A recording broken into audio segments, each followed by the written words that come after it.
Hi friends, good morning and ನಮಸ್ತೆ. ಇವತ್ತು ಇಡ್ಲಿ ಮಾಡ್ತಾಯಿದ್ದೀನಿ. ಇಡ್ಲಿ ಸಾಂಬಾರು ಚಟ್ನಿ. ಅದಕ್ಕೆ ಸ್ವಲ್ಪ ಉದ್ದಿನ ವಡೆ ಮಾಡೋಣ ಅಂತ ರಾತ್ರಿಯೇ ನೆನೆಸಿಟ್ಟಿದ್ದೆ. ಉದ್ದಿನ ಬೇಳೆನ, ಉದ್ದಿನ ಕಾಳು ನೆನೆಸಿಟ್ಟಿದ್ದೆ. ಅದಕ್ಕೆ ಚೆನ್ನಾಗಿ ನೆಂದಿದೆ ನೋಡಿ, ಒಂದು 6-7 ಅವರ್ ನೆಂದಿದೆ. ಅದನ್ನೀಗ ಮಿಕ್ಸಿಗೆ ಹಾಕ್ಕೊಳ್ಳೋಣ. ಚೆನ್ನಾಗಿ ನೆಂದರೆ ಚೆನ್ನಾಗಿ ಬರುತ್ತೆ ಟೇಸ್ಟ್. ಉದ್ದಿನ ವಡೆದು ಕ್ರಿಸ್ಪಿಯಾಗಿ ಬರುತ್ತೆ.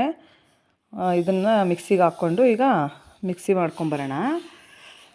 ಸ್ವಲ್ಪ ಕಷ್ಟ ಆಗುತ್ತೆ ರುಬ್ಬಕ್ಕೆ, ನೀರು ಹಾಕೋಂಗಿಲ್ವಲ್ಲ, ಹಾಗಾಗಿ ಸ್ವಲ್ಪನೇ ಹಾಕ್ಕೊಂಡು ನುಣ್ಣಗೆ ರುಬ್ಕೊಬೇಕು. ತುಂಬ ನೈಸ್ ಪೇಸ್ಟ್ ಥರ ಆಗಬೇಕು, ಆವಾಗ ಚೆನ್ನಾಗಿ ಬರುತ್ತೆ ಹಾಕೋಕ್ಕೆ. ಈ ಕಡೆ ಈ ಉದ್ದಿನ ವಡೆಗೆ ಇದು ಮೆಣಸು, ಈರುಳ್ಳಿ, ಒಂದೇ ಒಂದು ಹಾಫ್ ಈರುಳ್ಳಿ ಹಾಕಿದ್ದೀನಿ ಚೆನ್ನಾಗಿರುತ್ತೆ ಅಂತ.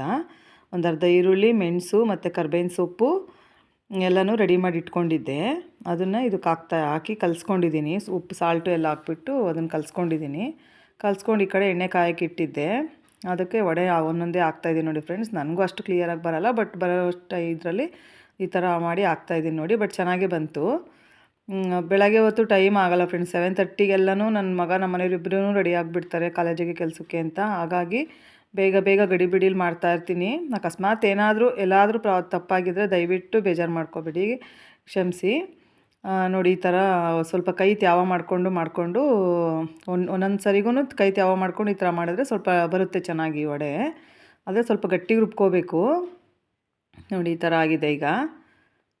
ಅದು ಚೆನ್ನಾಗಿ ಸ್ವಲ್ಪ ಮೀಡಿಯಮ್ ಫ್ಲೇಮಲ್ಲೇ ಬೇಯಿಸ್ಕೊಬೇಕು. ತುಂಬ ಜಾಸ್ತಿ ಫ್ಲೇಮ್ ಇಟ್ಟರೂ ಬೇಗ ಮೇಲೆಲ್ಲ ಕಪ್ಪಾಗಿಬಿಡುತ್ತೆ, ಒಳಗೆ ಚೆನ್ನಾಗಿ ಬೇಯಲ್ಲ.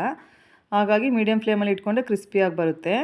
ಮೇಲೂ ಕ್ರಿಸ್ಪಿಯಾಗಿರುತ್ತೆ, ಒಳಗೆ ಸ್ವಲ್ಪ ಮೆತ್ತಗಿರುತ್ತೆ. ತಿನ್ನೋಕ್ಕೆ ತುಂಬ ಚೆನ್ನಾಗಿರುತ್ತೆ, ಹೋಟೆಲ್ ಥರನೇ.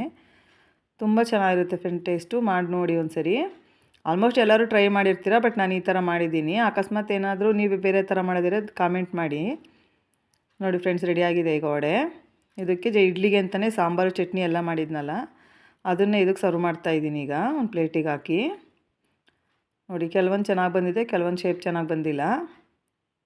ನೋಡಿ, ಇದನ್ನು ಬೇರೆ ಪ್ಲೇಟಿಗೆ ಹಾಕ್ಬಿಟ್ಟು ಇದಕ್ಕೆ ಸ್ವಲ್ಪ ಸಾಂಬಾರು ಮತ್ತು ಚಟ್ನಿ ಎರಡನ್ನೂ ತಟ್ಟೆಗಿಡ್ತಾ ಇದ್ದೀನಿ.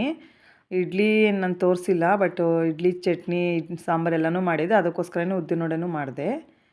ನೋಡಿ, ಸಾಂಬಾರು ರೆಡಿಯಾಗಿತ್ತು. ಸಾಂಬಾರು ಮತ್ತು ವಡೆ ಇಟ್ಟಿದ್ದೀನಿ. ಈಗ ಚಟ್ನಿ ಹಾಕ್ತೀನಿ ಸ್ವಲ್ಪ ಸೈಡಿಗೆ. ಚೆನ್ನಾಗಿರುತ್ತೆ ಸಾಂಬಾರು ಚಟ್ನಿಲಿ ತಿನ್ನಬೇಕು ಉದ್ದಿನ ವಡೆನ. ನೋಡಿ ಹೇಗಿದೆ ಅಂತ ಕಾಮೆಂಟ್ ಮಾಡಿ ಪ್ಲೀಸ್. ನೋಡಿ friends, thank you for watching.